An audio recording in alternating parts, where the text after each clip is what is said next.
beamy 34 software engineer at a mid-sized tech company, not some startup with ping-pong tables and cold brew on tap.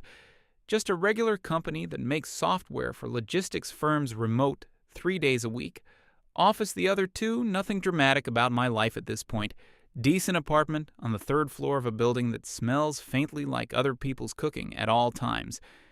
Decent salary, decent routine, decent gym. 2 blocks away that I actually use. I've been here for about 3 years, moved to this city for the job, built a life slowly the way you do. When you don't know anyone, it's not a lonely life, but it's a pretty self-contained one. I have a few good friends. I see them regularly. I am fine. I am specifically fine in the way that people who are fine don't think about much. I meet her at a mutual friend's birthday dinner, not a party, just a dinner. Maybe 12 people at someone's apartment. She's at the far end of the table when I get there, and she's already deep in a conversation with 2 people. I don't know. Talking with her hands, leaning forward, clearly the loudest person in the room in a way that doesn't feel aggressive, just full of energy. By the end of the night, the seating has rearranged itself the way it does, and she ends up next to me. We talk for maybe 3 hours. Everyone else cycles in and out of the conversation, but mostly it's just us. She has opinions about everything, and she's good at defending them without being exhausting about it. She works at a non-profit doing communications and outreach, runs a blog on the side about women in the workplace and relationship dynamics, tells me up front that her content is not really aimed at guys like me. Laughs when she says it. I say, I appreciate the warning. We exchange numbers before the night ends. She texts me the next afternoon, something short and direct. No games about waiting the right amount of time. We get coffee that week, then dinner the following week. Then it becomes a regular thing. She's easy to be around in the specific way that matters. She pushes back when she disagrees. Instead of going silent and being weird about it later, she remembers what I tell her and follows up on it. The next time we talk, she's funny without trying to perform. Being funny, I've dated people before who were fine, but with whom I always felt slightly on edge in ways I couldn't explain with her.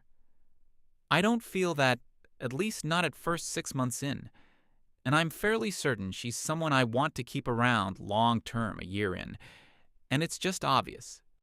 The way some things are obvious, without needing to be examined another year and we're talking about moving in together.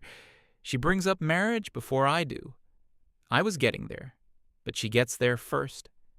And it surprises me without bothering me. I buy a ring. She'd mentioned at some point that she has feelings about the diamond industry, labor conditions, supply chain, the whole thing. I buy a sapphire. She loves it. We get engaged. The people in our lives are happy for us. Planning the wedding takes longer than expected and involves more opinions from other people than I anticipated. She handles most of it because she has clearer ideas about what she wants, and I genuinely don't care that much about venue materials. Small wedding. Her preference may be 40 people. A space that used to be some kind of warehouse that's been converted into an event room, exposed brick, low lighting. No flowers. She didn't specifically approve. She wants us to write our own vows. I work on mine for a while. They're not poetry, but they're honest. I talk about showing up, about choosing her every day, about being worth trusting. Her vows are more conceptual. She talks about partnership without possession, about love that doesn't require one person to surrender their autonomy to the other. Her friends cry. My friends look politely attentive. My mom pulls me aside before we leave the venue and says, quietly, that she thought the vows were a little formal. I say it's just her style. My mom nods in the way. She nods when she's accepting something she doesn't fully agree with. First year of marriage is genuinely okay. Not a honeymoon phase exactly, because neither of us is that kind of person, but functional and warm. We work well as a domestic unit. Chores split roughly evenly. We cook on a loose rotation. Bills handled without drama. She makes less than me, but we never make it a power thing. I put extra into the joint account each month without announcing it. She notices once, thanks me once. We don't discuss it further, and that feels right. The blog keeps growing in the background. She's posting regularly, building an audience, getting invited to panels and community events. Small things first, a round table at a local library, a podcast appearance, a guest column somewhere, then slightly larger things. She gets a co-hosting spot on a podcast that runs for about 6 months before the production folds. She's genuinely excited about all of it, and I'm happy for her. I'm not the kind of person who needs to be the center of attention in a relationship. I like that she has her own world, but something starts shifting, and it happens slowly enough that I don't clock it for a while. The blog shapes the way she processes everything, not just the big political stuff. The daily texture of living a male coworker talks over her in a meeting, and she comes home and processes it for 2 evenings, which is fine. I can listen. I ask what happened, but I learn quickly that asking clarifying questions or offering alternative readings of a situation gets coded as not believing her. So I stop offering other angles and just listen. She starts narrating small things through a lens that makes everything evidence of something larger. A cashier at the grocery store is curt with her, and that becomes a data point. A car cuts her off, and somehow that gets connected back to a broader pattern. I sit through these conversations, and I say the right things at the right times. I'm not resentful about it. I'm just present. But I notice that my role in these conversations is to validate. Never to question. Any question gets interpreted as undermining. So I stop questioning, and after a while I stop really talking much. At all, we coexist well. But something that used to be a conversation has become more like a briefing. I think she notices too, but neither of us names it. The conversations get longer. She starts a new series on the blog about deconstructing traditional relationship labels. I read the first one. It's well argued in places. She's a clear writer. She makes some points I actually think are fair, but there is a quality to the logic that I notice even then. Like, she built the conclusion first and then constructed the argument to reach it. The argument is airtight on its own terms, but the terms were chosen specifically to make it airtight. I close the tab and don't say any of this one evening. Nothing special. I think we're having pasta. She has her phone on the table, which she doesn't usually do at meals. She's been carrying something around all day. I can tell she has a specific way of holding a conversation she wants to have. She keeps it close while she decides when to open it. She tells me she's been thinking about the word wife. She says it has centuries of implication packed into 2 letters, talks about how historically it described a legal status that mapped directly onto dependency and ownership. Says, every time I introduce her as my wife to someone, it's reinforcing a framework she no longer identifies with. She would like me to call her my partner instead. She's calm about it, direct. No ultimatum in her voice, just a clear request. I put my fork down, I look at her. She looks back. I say, okay. She blinks. She asks if I actually understand what she's asking. I say, yes, partner. I got it. It makes sense she waits for something more from me. Some pushback or discussion. I pick my fork up and keep eating. She recalibrates for a second and then says she appreciates that I respect her perspective on this. I nod. We finish dinner. She goes to her desk and works for a while. I do the dishes and go to bed in the morning. I find out she posted about it that night, something about small linguistic shifts creating meaningful change inside domestic relationships. I don't read the whole thing, but I think about the word partner, not dramatically, not with any alarm, just turning it over, the way you turn a pebble in your hand.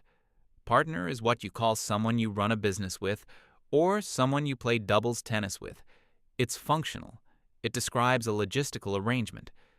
It's neutral in a way that is itself a choice.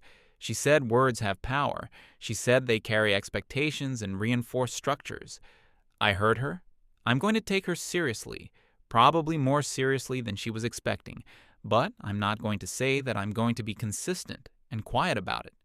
I think about what she said, though, that the word wife carries centuries of implication, that it shapes how people see the relationship from the outside, that it creates expectations neither person explicitly agreed to.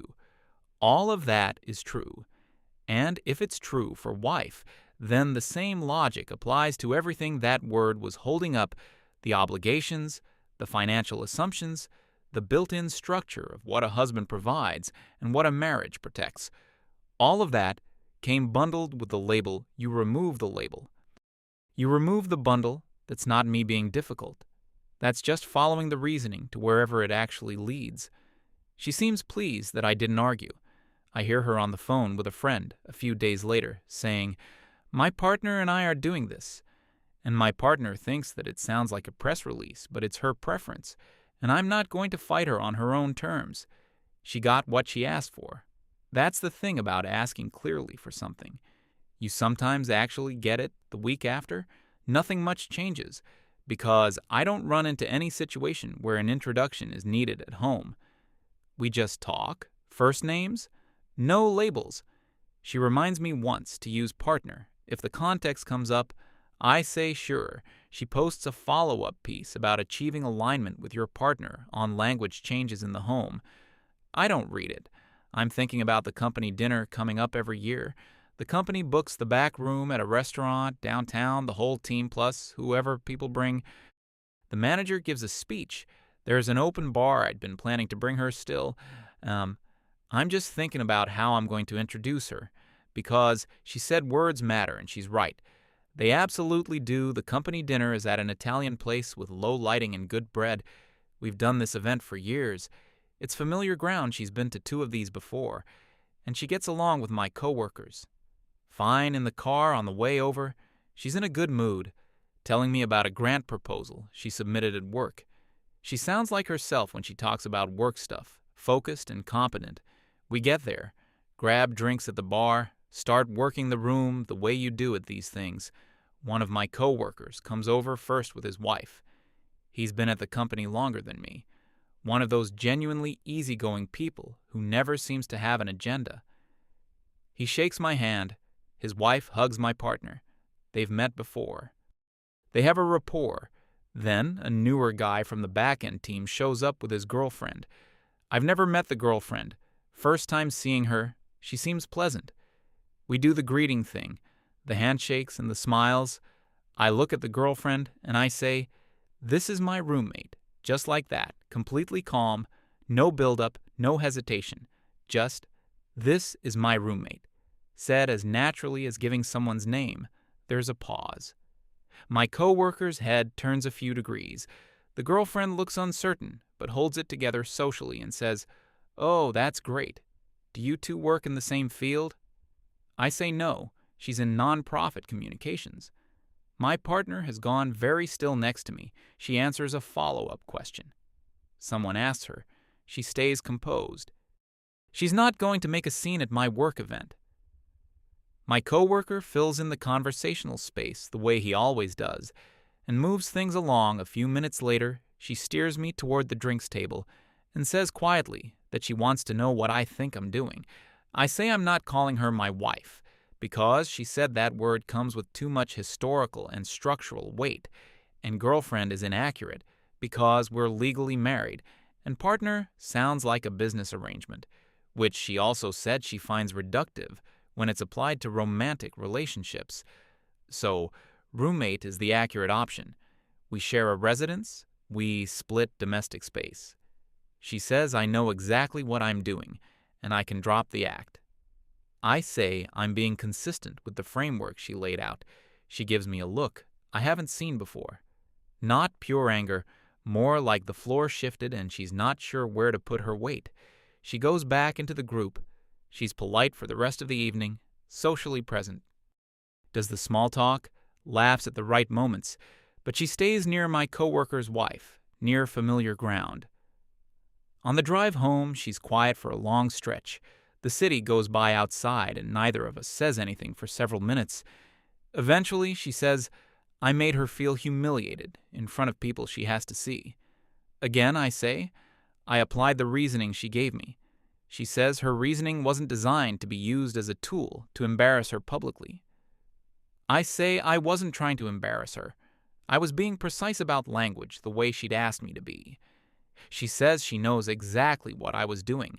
I say if partner feels too transactional and wife is off limits and girlfriend is inaccurate, she might want to clarify what she'd prefer, because I'm not going to guess and then be wrong. She doesn't answer. We get home. She goes to her office and closes the door behind her. I watch something on TV and fall asleep on the couch for a while. Eventually I go to bed. She comes in later. I'm mostly asleep. I hear her come in, but I don't move in the morning. She's up before me. She makes coffee and leaves a cup on the counter, which she does sometimes when things are normal between us. I stand in the kitchen and drink it. We talk about small things, what we need from the store, whether the building's front door is still sticking. She acts like yesterday was a regular day. I follow her lead. Neither of us brings it up. The blog goes quiet for a few days after that. She usually posts every couple of days at minimum. Sometimes more. The gap is noticeable. I think something got dislodged. End of the month comes around, and I've always been the one managing the household finances, paying everything, moving money between accounts, making sure the timing lines up. She's never had to think about it, and I never made it a thing because it wasn't a thing. I just handled it. This time, I make a spreadsheet: rent, divided down the middle, utilities averaged over the month, and split evenly, groceries tracked across 4 weeks, and divided subscriptions, itemized and assigned. I print it and leave it on the kitchen counter before I leave for work. She comes home before I do that day. When I get back, the paper is on the counter and she's in the kitchen. She picks it up and asks what it is. I say partners, split costs equally. It keeps things clean and fair. I say we've been operating on an assumption that made sense when we were approaching things as a married couple with shared finances, but we're partners now. So the more equitable arrangement is individual contribution. She reads through the numbers. It's manageable for her. It's not going to hurt her financially, but it's more than she's been implicitly contributing. Up to this point, she puts the sheet down on the counter. She doesn't say anything. She pays her share at the end of the month via transfer. No comment, no discussion, doesn't bring it up the next day either. I think some part of her expected me to walk it back, to say I was just making a point, and let's go back to the old way. I don't walk it back. The blog stays quiet for a few more days. I think she believes I'm going to get bored of holding this line, that I'll drop it once I've made my point. I'm not making a point. I'm maintaining a system. I can do that indefinitely if the underlying logic is sound, and the logic is sound, because she established the logic sometime after the dinner and the spreadsheet. She starts talking about a trip. There is a place a few hours away she's wanted to visit. Some kind of workshop happening there that she and 2 friends are planning to attend. She mentions it, and I say that sounds like a good time. Then she says she's thinking of extending the trip by a few days and turning the tail end into something we do together. Sends me a link to a rental house on the water. Nice place. Deck overlooking the beach. I look at the link. I think about it for a day. Then I book a flight to visit a friend who moved across the country about 2 years ago. Same weekend, I mention it over dinner a couple nights later. She puts her fork down and says she thought we were talking about doing the coastal house together. I say I figured the first part was her thing with her friends, and I didn't want to crowd it. She says the last few days were supposed to be us. I say I must have misread that. Her message made it sound like the whole trip was planned around the workshop. Then I actually pick up my phone and find a post she published around 8 months ago. I read her a line from it, something she wrote about how healthy partnerships don't require constant synchronized schedules, and how space for independent experiences is an expression of trust rather than distance. I put my phone back down. She's looking at me. She doesn't say anything for a while. She goes on her trip with her friends. I fly across the country and visit my friend. It's a genuinely good trip. We hike, eat at good places, stay up late, talking about nothing and everything, the way you do with an old friend. I barely think about any of the home situation while I'm there. It's the most relaxed I've felt in a long time. My friend asks once if everything's okay at home. I say it's complicated. He doesn't push. I come back before she does. I clean the apartment and stock the fridge. Not as a message, just because it's my home, and I keep it a certain way. She gets back a day after me. I can tell from the first 5 minutes that the trip wasn't what she needed it to be. She's quieter than usual, a little flat. I ask how it was, and she says, "Good, I make dinner, we eat." She goes to sleep before 10. Over the following weeks, the apartment takes on a different quality. Not hostile, nothing dramatic, just neutral, the way a hotel room is neutral. We're functional. We're not rude to each other. We have normal conversations sometimes.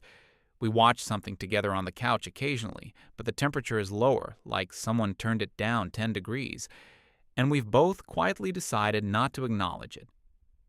I think she keeps expecting me to break, to come back to her and say, "I'm sorry, I was being ridiculous. You're my wife, I don't do that." It's not stubbornness, exactly. I think she should actually experience the thing she asked for. She built the framework. She wrote the posts. She laid out the logic. She should have the chance to live inside it and see what it feels like with the ceiling. On one weekend, she goes to brunch with a group of her friends.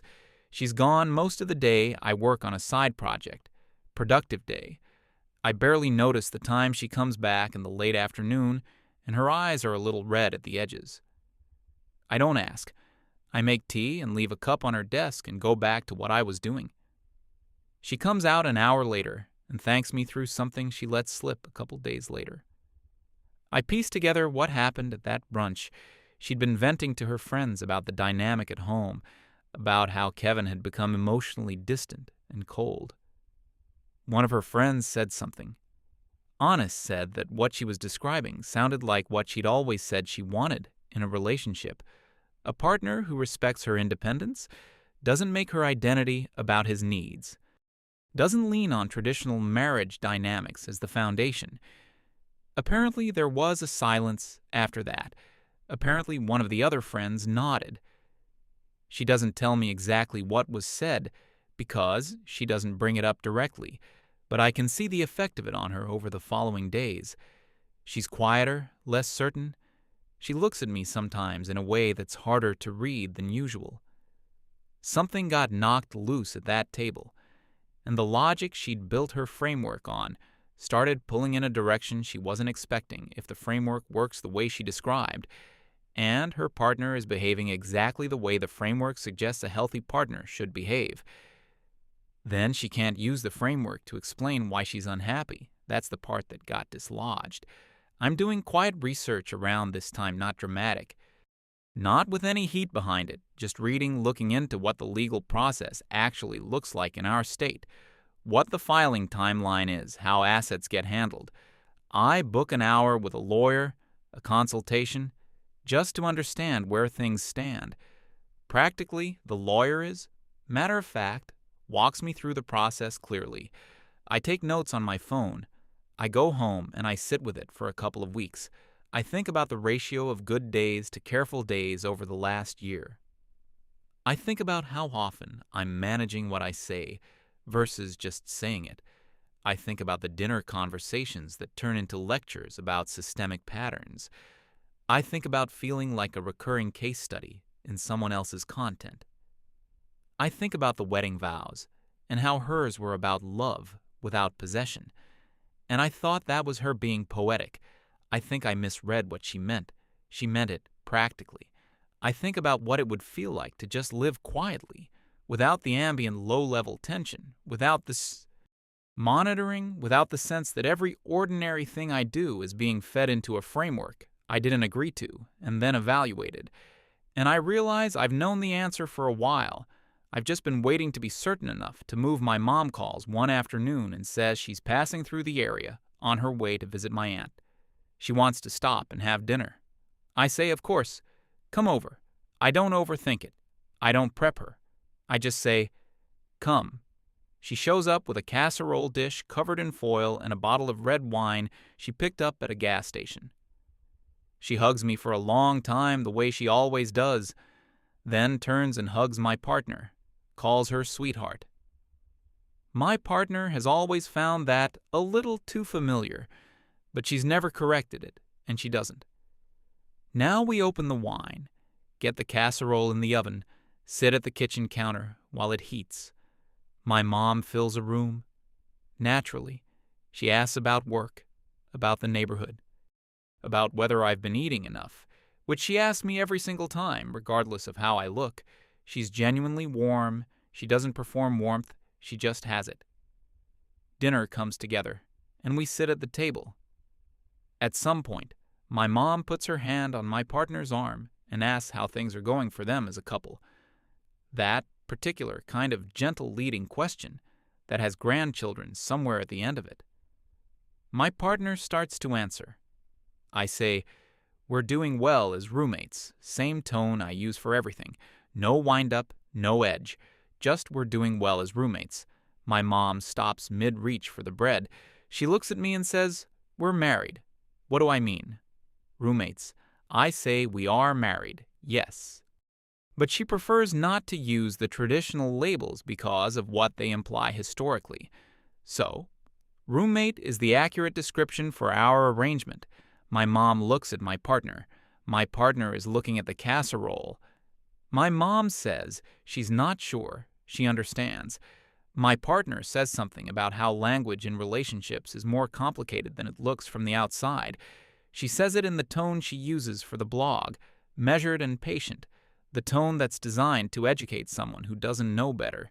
Yet, my mom nods the way she nods when she's choosing graciousness over her actual response. She asks if everything is okay between us. Looking at my partner directly, my partner says yes, everything is fine, which is true in the way that something technically has to be either true or false. The rest of dinner, my mom stays warm but runs at a lower level. She talks about my aunt, about a road trip she's been planning, about a neighbor's health situation. She doesn't circle back to the relationship when she gets up to leave. She hugs me in the doorway and holds on for a second longer than usual. She says, "Call me soon," which, in her language, means I have things to say to you, and I will say them when she's not here. She hugs my partner on the way out, a degree less warmth than when she arrived, not cold, just less. The door closes. My partner stands in the front hallway for a moment, then walks to the bedroom. I run water in the sink and start on the dishes. I'm not feeling triumphant. I'm not feeling much of anything specific. I'm feeling the shape of a conclusion, which is a strange thing to feel about your own marriage. I stand at the sink for a while.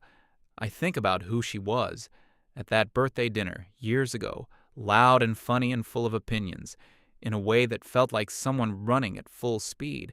I think about the first year, when things were mostly good and easy. I think about how slow the shift was, how it happened in degrees so small there was never one moment I could point at and say that specific thing, that's where everything changed. It was accumulation, every conversation that turned into a referendum on something larger. Every time a small thing I did got folded into a pattern, she was documenting every moment. I felt like a variable in an ongoing study, every dinner where I measured what I was about to say before I said it. And then, one evening, she asked me to stop using a word. And something clarified. She said that word carries structural expectations. Okay, if the word doesn't apply, then the structure it points to doesn't apply. And if the structure doesn't apply, what's actually present here? Two people splitting bills in a neutral apartment. That's what's present here. I already have the paperwork from the lawyer consultation. I'd asked her to send over draft documents so I could review them and understand the process. They've been sitting in my work bag for about a week. I bring the bag home and take the envelope out. I set it on the kitchen counter. She comes in from the bedroom a few minutes later, sees it, asks what it is. I tell her to open it. She picks it up, slides out the papers, reads the first page. There's a specific silence that comes over a room when something real is happening. Not dramatic silence. Just the ordinary sounds of the building and the street suddenly becoming audible. She sets the papers down very slowly. She asks if I'm serious. I say yes. She says she can't believe this. Says she doesn't understand how I could do this without a conversation. I say I took her at her word. She said words have power. She said labels shape the structures people live inside. She said wife implies a hierarchy she doesn't accept. So I stopped thinking of her as my wife. And once I did that, I started looking at what was actually in front of me without that word doing any organizing work. And what I found was two people sharing an apartment who haven't really connected in months. Two people who manage each other more than they know each other. She says, I twisted everything she said and used it against her deliberately. She says she never intended any of this when she asked for a small language change. Her voice is getting louder. She says we can fix it. She says we should have been talking about all of this openly. She says there are options. I say I think we're past the point where an option changes what I already know. She asks how I can be this calm about it. I say because I've had time to sit with it. She says she never got that time, and she's not wrong. I say I know, and I'm sorry it landed like this. I mean it not performing remorse, genuinely sorry that the road ended here instead of somewhere else, just not willing to keep walking it, because I feel bad about where it goes. She asked me to wait a week before doing anything official. I say I've already been waiting longer than a week. I go to the closet and take out my overnight bag. I packed it 2 days ago when I decided today was going to be today. She watches me lift it out and something changes in her face. The abstraction became concrete. I tell her I'll stay at a friend's place while the practical details get sorted. I tell her she can stay in the apartment during that time. I'm not trying to put her out immediately. I tell her my lawyer will reach out to whoever she has on her side. She says she doesn't have a lawyer. I say she should get one. It'll make the process cleaner for both of us. She's standing in the bedroom doorway. She says she doesn't understand how we got here from where we started. I say she asked me to stop using a word, and I stopped using it. And it turned out the word had been doing a lot of structural work that neither of us had fully mapped. She says that's not fair, I say. I know a lot of things aren't.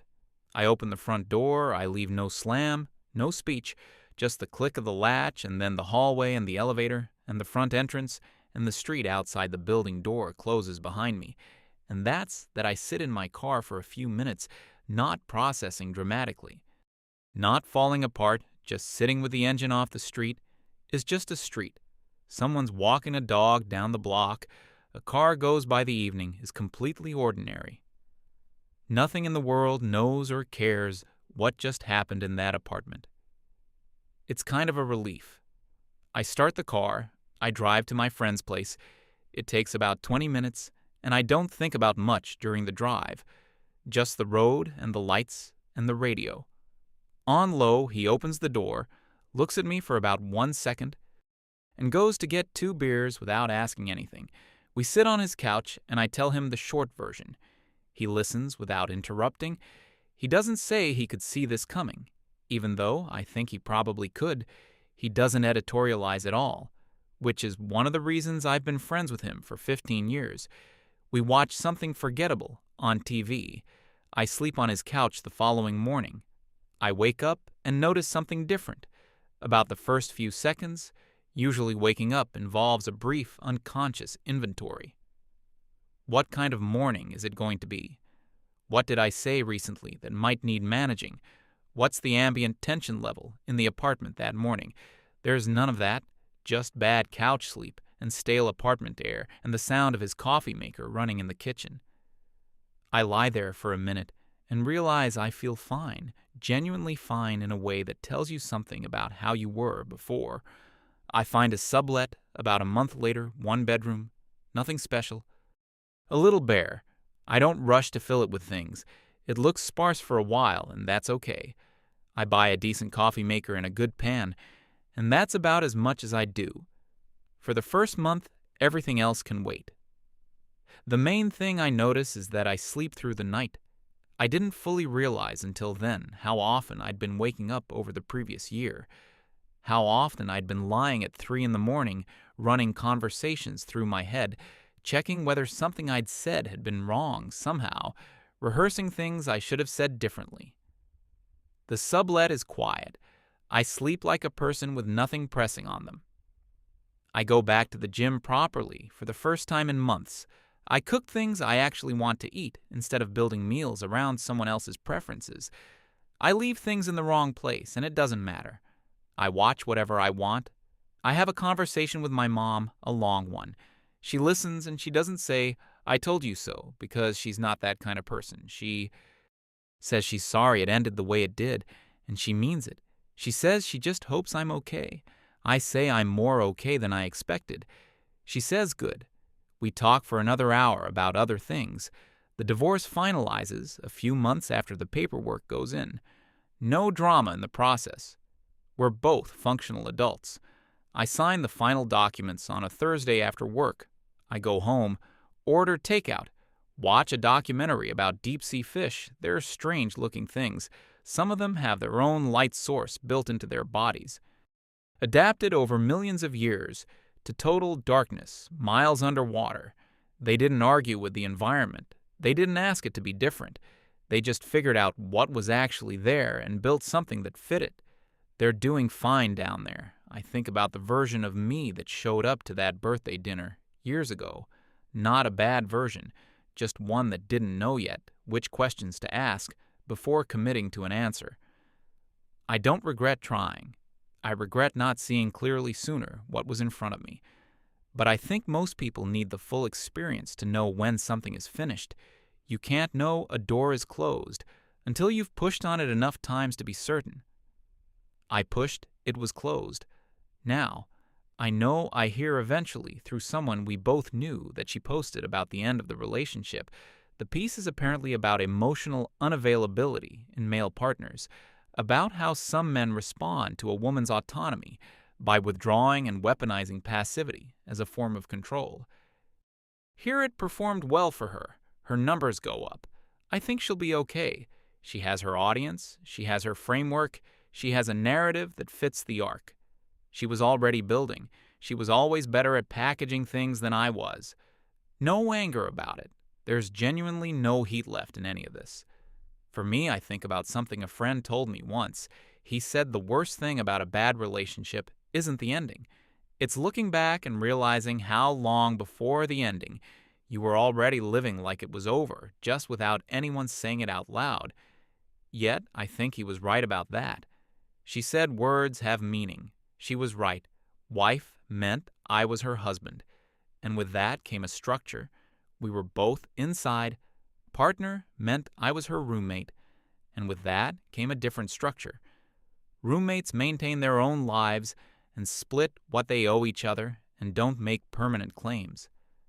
I just took her at her word, treated the arrangement as what she said it was.